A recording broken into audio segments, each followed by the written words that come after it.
बधाई शुभकामनाएं। आज हम सभी का जीवन जो है लंबा होता है और हम लोग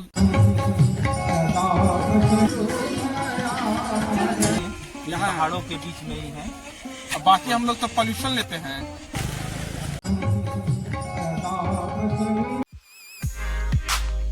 ओम आज हम लोग चलते हैं गीता घाट आश्रम। गीता घाट आश्रम का आपने नाम बहुत ही सुना होगा, कभी ना कभी इनके बारे में जानते ही होंगे। बाबा एक बहुत प्रसिद्ध, बहुत पहुँचे हुए संतों में से हैं।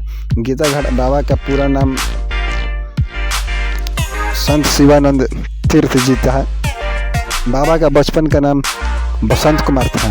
इनका जीवनी आपको थोड़ा सा संक्षिप्त में बता देते हैं।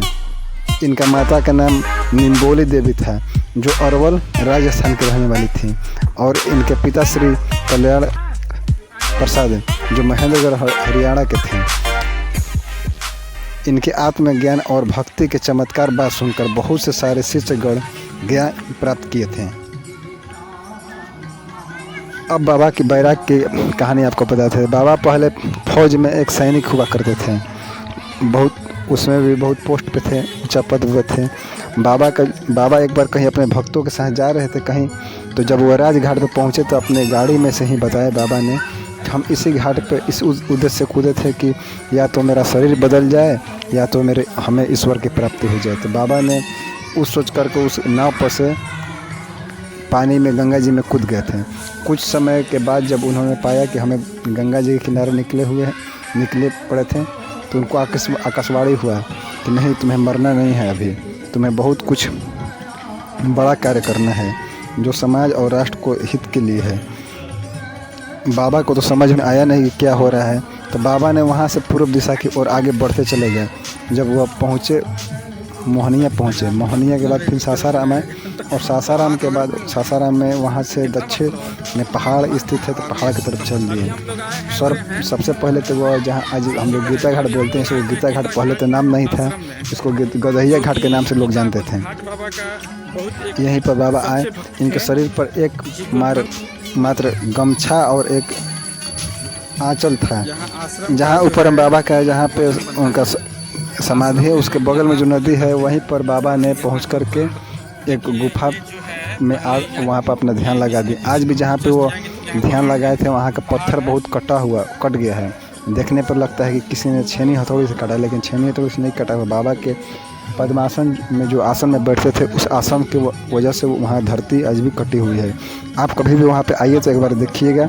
हम आपको दूसरा कोई वीडियो बनाएंगे तो उसमें आपको ज़रूर दिखाएंगे बाबा का। वहाँ पे पहुँचे, अपने जंगल में अपना ध्यान लगाया करते थे। बहुत कुछ दिन बीतने के बाद वहाँ पे जो चरवाहे लोग रहते हैं, तो उन्हें देखा कि कोई व्यक्ति है यहाँ पे अपना रहता है, तो उसे धीरे धीरे पूछताछ करने लगे। बाबा ज़्यादा तो बोलते नहीं थे, तो फिर उन्होंने बताया कि हम अपना ध्यान साधना के लिए यहाँ पे पहुँचे हैं। उस समय बाबा को तो कोई जानता तो था नहीं,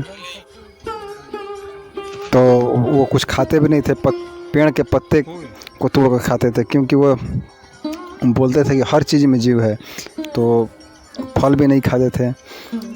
एक उनके शिष्य हुआ करते थे, वो दूध बहुत प्रयास करने के बाद उनके दूध अपने घर से गाय कर लाते थे।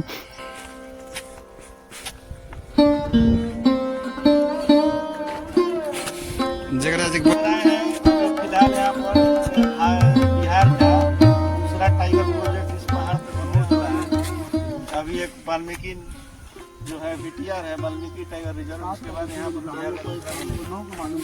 आप सब हार्दिक बधाई शुभकामनाएं। आज हम सभी अपने मित्र बंधुओं के साथ गीता घाट पहाड़ पर पहुँचे हुए हैं, और यहाँ सबसे पहले गीता घाट भगवान की प्रतिमा के पास पहुंचकर हमने आशीर्वाद लिया, और उसके बाद यहाँ की जो प्राकृतिक छटा है पहाड़ों के बीच, उसका दर्शन करने हम लोग देखने के लिए हुए हैं। ये इतना सुंदर और अद्भुत नज़ारा और कहीं नहीं है। ये जो भी है कैमूर पहाड़ी के वादियों के बीच में आपको इस तरह का आपको प्राकृतिक छटा देखने को मिलेगा। गीता घाट बाबा की तपोस्थली है। ये गीता घाट बाबा की तपोस्थली है। यहाँ पे भगवान गीता घाट बाबा ने यहाँ पर अपना रहकर तपस्या बताया, रहकर तपस्या की और यहीं से साधना प्राप्त करके वो भगवान गीता घाट कहलाए। और ये आप के लिए जाना जाता है। तो जीवन सही में यहाँ पहाड़ों के बीच में ही है।